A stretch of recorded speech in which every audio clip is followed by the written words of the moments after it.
So is it now a weird feeling? Obviously you're 25. Is it a weird feeling now that you've kind of left your corporate job? Like, is that weird? Yeah, like... Because you were in it. Whereas for me, I did like supermarket jobs, like bullshit restaurant stuff. I didn't like properly have like a career. Is that weird that you've left it? Like as well, like you've been in the almost corporate life for a while. Like you went to uni, then you graduated, you got a job. Yeah. Yeah, so it's definitely weird. Like I think I quit like a week ago. So it's very new. To be honest, not like a radical change because my mindset had already changed a lot where I was quite removed from it, like mentally. But I think the main it's small things like not thinking about when is the weekend or, you know, I can just come here to Mexico. I'm not asking anyone. I just go, you know what I mean? And obviously I think we'll chat about it in a bit, but you know, I'm leaving the UK as well. And I don't have to ask anyone. I can go where I want. So for me, that was the main aim. And so that kind of stuff, the realization where you're like, every day can be a weekend or it cannot be. That's kind of, the really like different thing. But it wasn't like a radical change to be honest. I think just because mentally I was already earning you were already money like from gone. Etsy. Yeah, I was already gone mentally. Like, yeah, I know what you're saying, But that's one thing that I think is really weird because I have no idea what day of the week it is like half the time. I have no idea. But it's like people in a 9 to 5 and that you have to know, and it's like different mentalities and different days. Like Monday you feel down, Wednesday's hump day, and like Friday, like all these different mentalities around it. For us, it's just the same thing every day. It's every day. Working. Yeah. It's not good. Like that might like it's not freedom at the end of the day. It's not. It's really not. You're living. You know, your times are dictated to you. And for me, that was always like for me. It's always been freedom. Like I'm not. You know, I grew up in Dubai, so I'm not material. I've seen every. You know, I'm sure you've been living in Dubai. Like I've seen everything. You know, doesn't amaze me at all. Like I'm not.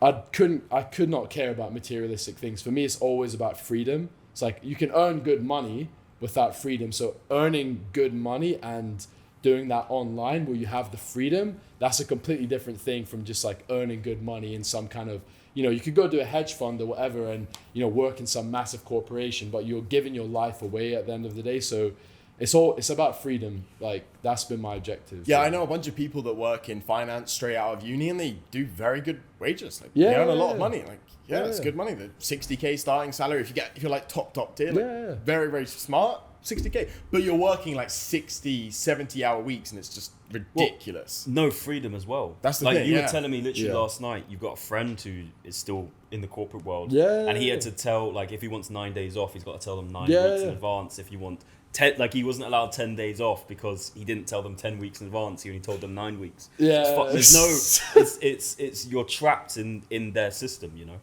Exactly. But that's the thing I hated about working at a supermarket, even though I really didn't do it for long at all. It's like I asked for like 2 days off, like 2 weeks in advance, and they were like, no. As if they can't figure someone to step in for you, or bro, it was like I remember even there was a time I asked it for like 4 weeks in advance, like 2 days off, like a day off, and I worked like 3 days a week, and it was like I couldn't get any, like I couldn't move anything, it was ridiculous, and that sounds like a pussy. I sound like a pussy, but that just really fucked me off. No, it's the small things. It's these small things that when you actually think about them deeply, it's not the right way to live. Like, why should you, if you want to go somewhere, have an event? You know, there's, Lloyd in the group. Hope he doesn't mind me saying this. Like he was saying about because he's been working in teaching, and he wanted to go for his daughter's nativity, her first nativity play. She's like, I think 5 years old, 4 years old. Wasn't allowed to leave his work for an hour. You know, and that's like, the fuck? You know, that may seem like a small thing, but when you actually deep it, that's huge. Like that's literally someone saying, you know, depriving you from things that like at the end of the day, that's what matters more than, you know, some job, right? You're easily replaceable in any job. So, and like you said, it's not the money. Like for me in my corporate job, to be honest, I was earning quite good money, but the main thing was that I was stuck in London. It was, if they said to me, you know, go live where you want, do what you want, I would consider that. But you have to be there. You have to be in London. You have to be in, you know, the UK, which I'm not a fan of. So it's, at the end of the day, it's not freedom. And like you said, you know, basically being dictated when you're allowed to be free. So yeah, it's... not for you. Not for me. Not for me.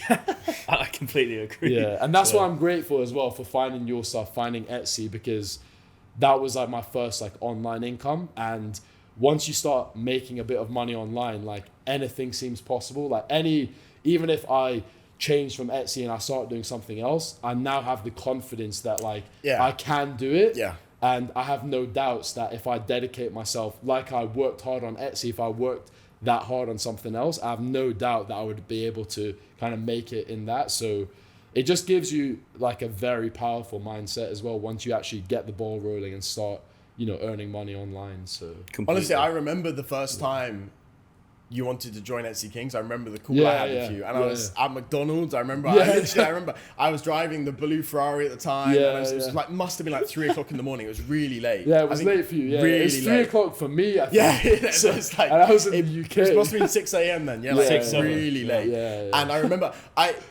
but also I think you had it anyways, and I think it just kind of maybe gave you a little push or something. It's just like the correct thing at the correct time, kind of element of chance. Like it's just worked. But what other things have you tried previously? Because obviously you're 25, so did you start Etsy when you're 25? Yeah, so like, have you done stuff before when you're like 16, honestly, or like not really? I'm quite different. So like a lot of the guys like, in EK and the podcast as well, like a lot of them, I think you as well, like you've been hustling from like quite a young age. Like you were doing like reselling, stuff like that. Yeah. I'm the total opposite. Like I grew up in Dubai. Not gonna lie, like, I'm not from like a very wealthy family, but I would probably compare to like people in the UK, it's like a bit spoiled and stuff.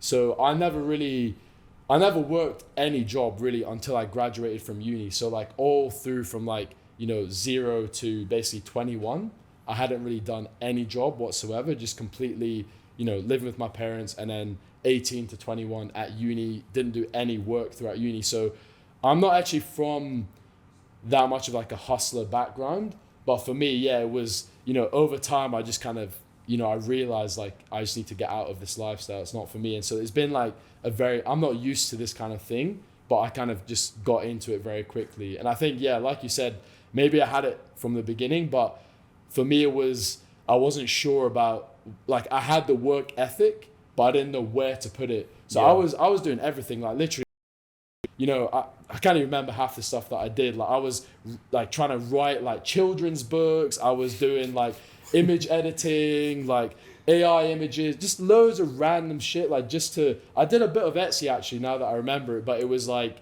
I was doing like AI art on Etsy. So it's not really like, you're not going to make any serious cash from that, but obviously it's you see some videos online where they sell you this dream, like, go on Midjourney, make a few AI images and you're going to make passive income. So that was actually, the store that I still have till now, actually, that was what I opened it for originally, and then didn't work. And then I found out about dropshipping and kind of transitioned it into that. So I guess like a slight bit of Etsy beforehand, but not anything serious now. Like literally just this year is when I kind of started looking for proper ways to make money online. Did you ever try Shopify by any chance? No, not at all. Not at all. Nothing. Nothing.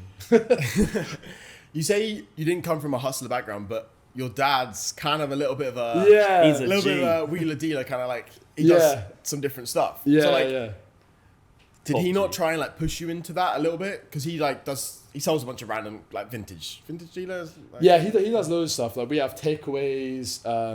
He's coaches like different martial arts as well, watches, antiques, loads of different stuff. Like he's had sunglasses company. He's done like fiber optics in like the Middle East as well. Just random things really. So I'd say in that way, like I always knew that I wanted to be a businessman. I always knew like I'm gonna in the future have my own business. But I think the main thing, and when I've spoken to others as well, like Sal as well, I think, you think that it's going to come to you. So you think that you're just going to, work a corporate job, and then one day you're going to wake up, have this amazing idea and become the next Steve Jobs. So I always knew I wanted to do business, but I didn't realize that actually it's not going to come to you. You were almost just waiting for it to happen. Exactly. I was working my job. I was like, brainstorming ideas, but never really putting anything into action.